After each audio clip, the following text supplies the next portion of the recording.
our setup at Collector's Arena. It's a small local show. It's probably like 10-15 minutes away from me.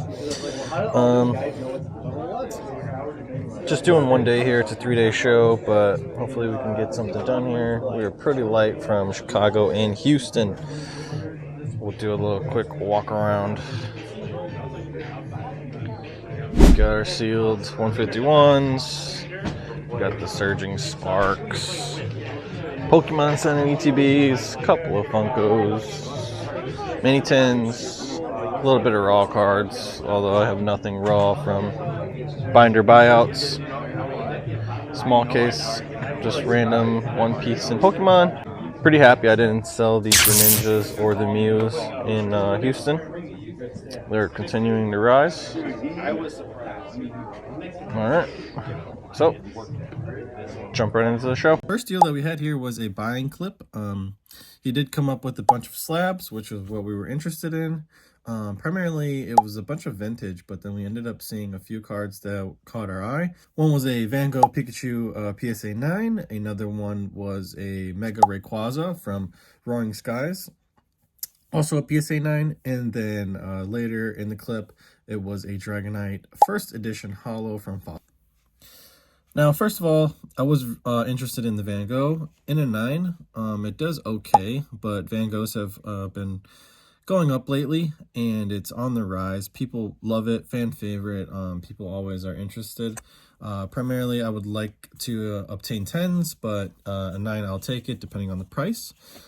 Second thing was the Mega Rayquaza. So the Ancient Origins Mega Rayquaza has been jumping up a lot lately, and I figured that the Roaring Skies would follow. Rayquaza is a fan favorite Pokemon.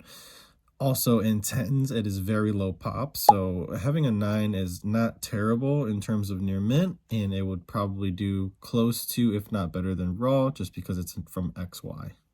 So how I kind of broke down the deal was, I told him I was really interested in the Mega Rayquaza and the Van Gogh. Those were the two primary targets that I was going to try to obtain. If I could get those at a decent price, depending on what he was asking, I would later go for the Dragonite in First Edition. It's PSA 9 vintage, but I know I don't do too much vintage, but I thought, you know, this was a popular Pokemon. It's also First Edition, and 9s are usually pretty good. Cost breakdown. We kind of had value at $320, $330 range for the Mega Rayquaza and the Van Gogh, and he then offered that $250 cash would have been his selling price. That's not bad. That's pretty good. That's almost to where I wasn't even going to counter him. We've also done deals in the past, so that helps with our negotiations. When you have people that are returned to you for deals, whether it's selling or buying, it's always great to have people that you've already dealt with, so you don't really have to go back and forth for $5 or $10. He kind of knew where he wanted to be at and would also give me a great deal. So upon seeing that he only wanted $250 for those two, I thought that there was a little bit of room for me there. So I then proceeded to ask, hey, what could you do if we did the Dragonite also? I really don't want it that bad, but if the price makes sense, then I would take it, just because it would make the deal a little bit better. If, you know, he was into that card a little bit higher, or if he needed a little bit more value or cash for the Dragonite, I probably would have passed. I didn't want to be too into a vintage card when Modern is booming right now, with Modern being able to see the gains that it is in such a short period of time.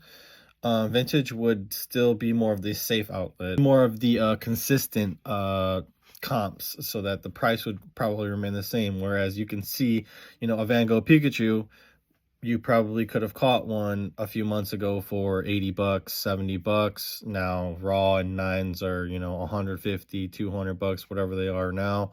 I do 250 total on that. 250. Okay.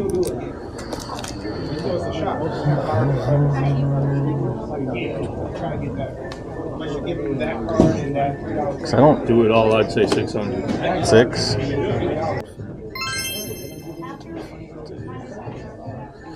We can do 6. That's cool. Appreciate you, man. Always, brother. Quick and easy. Oh, yeah. Alright, got the Van Gogh 9. Cool Ray. And we don't do much vintage, but it's the first edition, so might as well. For the Mega Rayquaza and the Van Gogh Pikachu at $250, and then he proceeded to say that he would take $600 for all three in my head, so that's easy math there. We get $350 for the Dragonite. If you break down equal terms for both of the Van Gogh and the Mega Rayquaza, that's about $125 each, or $130, $120, however you want to break it down. I thought that was a good deal. I thought, the Dragonite doing $400 to $500-ish, depending on the comps, depending on how the vintage card looks. That's big on vintage. You can have a 9, and then you can have another 9, and one 9 looks better than the other 9 or has less whitening, and it's going to sell for more. That's just how vintage works. Whereas if you have 9s of modern, it's not too much of a quality issue. Not too much difference there. Also, I did want to say, newer cert on a vintage card really helps because it's harder to grade in modern day, whereas a little bit more lenient back in the older certs. So that does play to my advantage a little bit, being a newer cert. So I did take the deal. We paid about $600. I thought it was a great deal. I think potential value, I could probably get closer to $180, maybe $190 for the Rayquaza. I could probably get to $150, maybe a little bit more, depending on if the Van Gogh is up by now. And then I think I could get maybe $450 for the Dragonite. So you're going to get stuck with it when it fizzles, because it will fizzle. It'll take about 6 months. You're right, man. Which I'm going to be in that same boat. That's the only thing I'm going to care about too.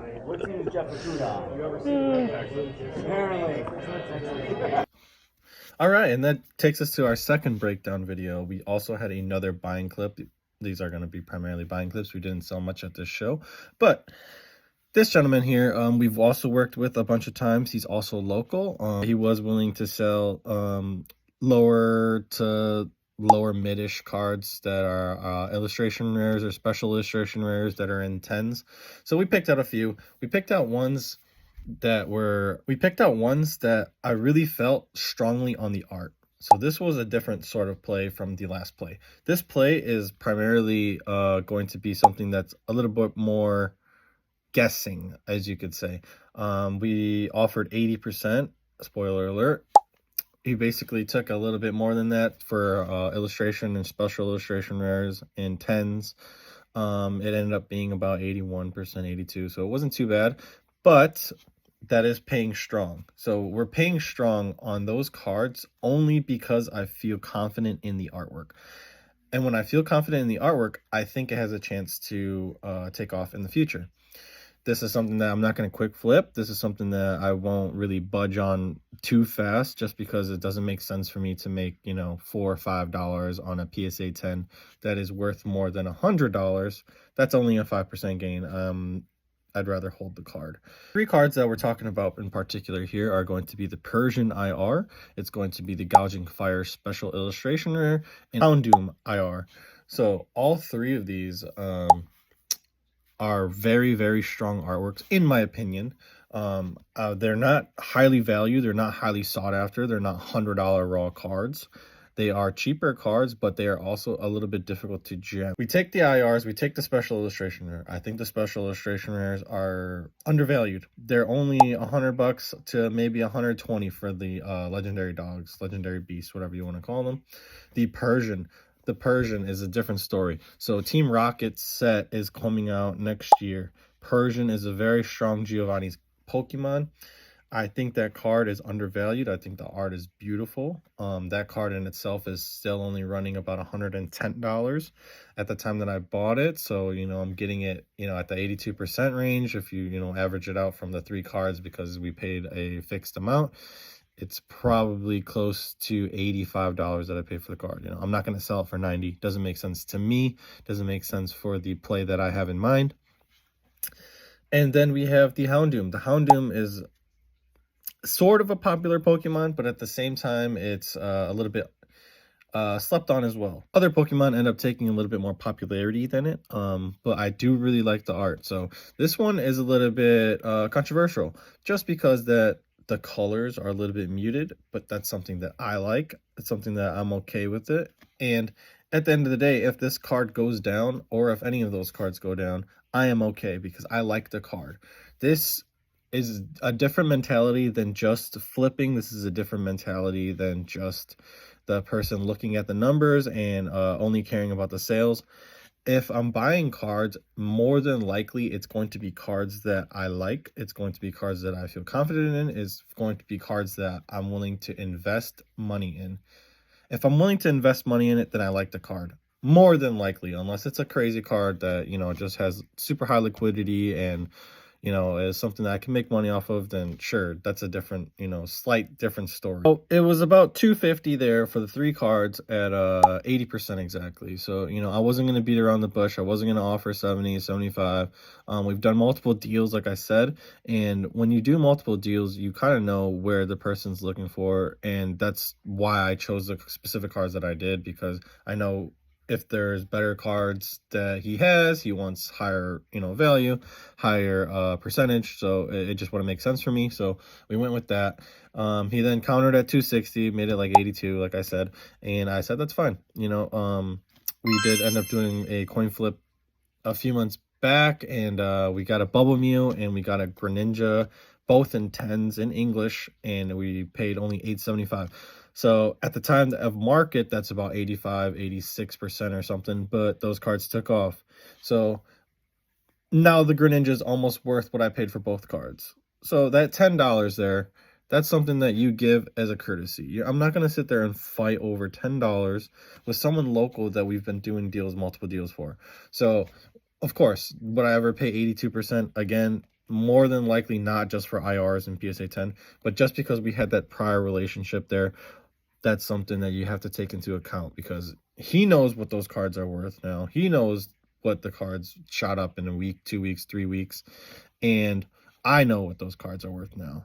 So you got to establish relationships, especially with locals. Otherwise, people are going to sit there and think that you are, you know, the nickel and dimer, the penny pincher, the one that needs to get top comps, but also wants to buy at the lowest amount. Break down that last deal, which we're only doing a few deals here. Hopefully you guys enjoyed a little bit of my rants and talks about it while the video was going and we were negotiating a little bit. I think each of those cards at $100 right now is undervalued. Even if they each only get to 150 each and it gets to 450 and I paid 260, that is a significant jump. That's a 50% increase on those cards for a $50 jump. Will it jump $50? No idea. Will it jump $20, $30, $40? These are big jumps for IRs. And as we've seen in the past with Scarlet Violet, IRs are kind of ruling over special illustration rares. Doggos, beasts are a little bit different for me. They were cheap. I think they're up now. I did buy Walking Wakes and Raging Bolts before this, while, you know, the Pokemon market was a little bit booming towards the alt arts.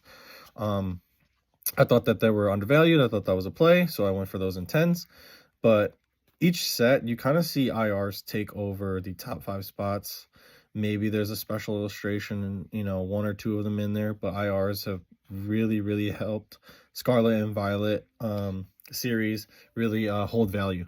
We could see that with the Magikarp, we could see that with the Tyranitar, we could see that with the Groudon, we could see that with a bunch of these Eevee from Twilight, you know. So that's kind of my gamble, that's kind of my bet, and hopefully, you know, it takes off, and maybe in a few weeks, maybe in a couple months, it pays off, and we kind of see what we did there. And if it doesn't, if it stays stagnant, that's fine too.